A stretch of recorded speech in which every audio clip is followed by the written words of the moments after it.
Welcome to Hidden Finance, the channel where economics and finance reveal their most hidden secrets. Support the channel by subscribing and liking, without missing any new mysteries revealed. Today, we're going to dive into one of the most fascinating topics in global economics: China and its transformation into an economic superpower. In 2024, China reached an incredible milestone by becoming the country with the most billionaires in the world, surpassing even the United States. But how is it possible that a country that defines itself as communist also has the highest number of billionaires? To understand this paradox, we need to go back in time and analyze the economic reforms that transformed China, thanks to a key figure, Deng Xiaoping. Today, I'll tell you how Deng led the country from extreme poverty to the current economic boom by adopting a model that blends elements of communism and capitalism, known as the socialist market economy. Let's start in 1949, the pivotal year when Mao Zedong and the Chinese Communist Party came to power after defeating the nationalists in the Civil War. Back then, China was an extremely underdeveloped country, devastated by wars and instability. Most of the population lived on subsistence farming, and only 10% of Chinese citizens lived in cities. Once in power, Mao decided to apply Marxist principles to China, following the example of the Soviet Union. Among his most radical policies was the Great Leap Forward, launched in 1958, which aimed to transform China into an industrial powerhouse in a very short time. Mao even declared that China would surpass Britain in industrial production within 15 years. However, the policies of the Great Leap Forward were a complete disaster. Attempts to reorganize agriculture too quickly led to a severe famine, which caused the deaths of about 45 million people. Additionally, industrial production didn't take off as expected, mainly due to incompetence and ideological fanaticism. Peasants without proper training were forced to work in makeshift factories, with disastrous results. Despite clear signs of failure, Mao's government did not admit its mistakes. After the failure of the Great Leap Forward, Mao launched another initiative known as the Cultural Revolution in an attempt to consolidate his power and purge the party of supposed enemies of communism. This period severely set back the country's development, as it particularly targeted intellectuals and scholars, damaging China's human capital. It wasn't until Mao's death in 1976 that China began slowly changing direction. And this is where Deng Xiaoping comes into the picture. After a period of internal struggle among different factions of the Communist Party in 1978, Deng Xiaoping emerged as the leader of China. Though also a committed communist, Deng had a much more flexible vision of Marxism compared to Mao. For Deng, communist ideology had to be adapted to the country's economic reality, not rigidly applied. One of his famous slogans was, "It doesn't matter if the cat is black or white as long as it catches mice." This pragmatism was at the heart of his economic reforms. Deng introduced a series of policies aimed at modernizing China in four main areas: agriculture, industry, defense, and technology.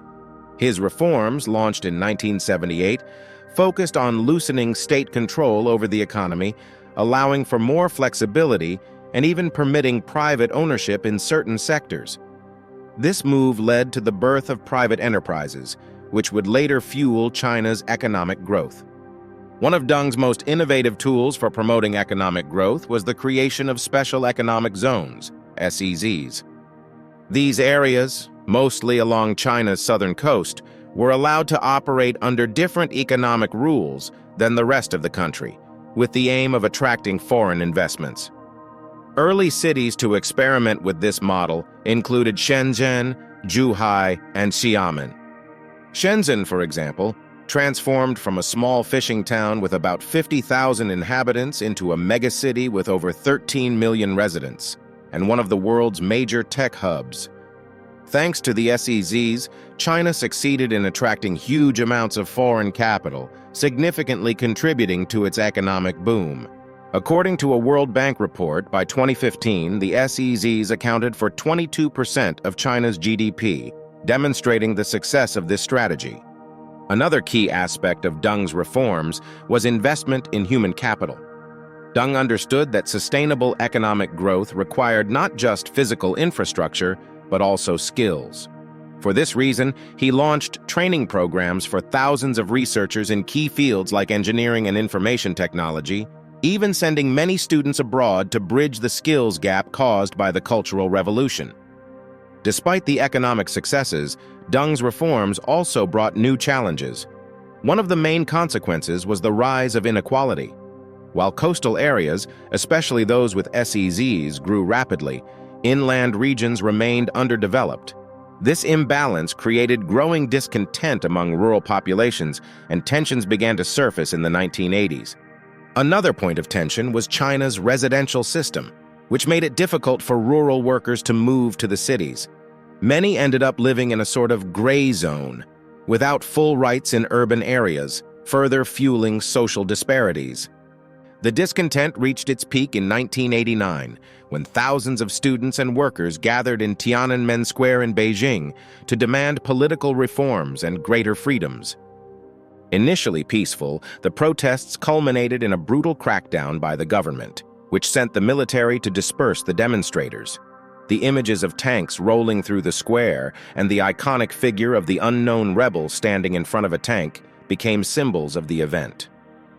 The Tiananmen Square crackdown remains one of the darkest chapters in modern Chinese history. While Deng Xiaoping led the country toward economic prosperity, the episode shows how the communist regime was willing to use force to maintain political control. After Deng's death in 1997, China continued to grow at a phenomenal pace, becoming one of the world's most powerful economies. However, the paradoxes of modern China remain evident. It is a formally communist country, yet with a strongly capitalist economy. Private property is recognized, but the government can crack down hard on entrepreneurs who challenge authority, as in the case of Jack Ma, founder of Alibaba. Moreover, the inequalities created by Deng's reforms continue to pose a significant challenge. Major coastal cities thrive, while many rural areas remain poor. Despite these imbalances, China continues to evolve and play a critical role in the global economy. China's economic transformation under Deng Xiaoping is one of the most fascinating stories of the 20th century. A country devastated by war and poverty managed, in just a few decades, to become an economic superpower while maintaining a communist political structure. This paradox continues to intrigue observers around the world, and it will be interesting to see how China navigates future challenges between economic growth and political stability. If you enjoyed the video, leave a like and subscribe so you don't miss the next mysteries of the economic world. But what's your opinion? Share it in the comments.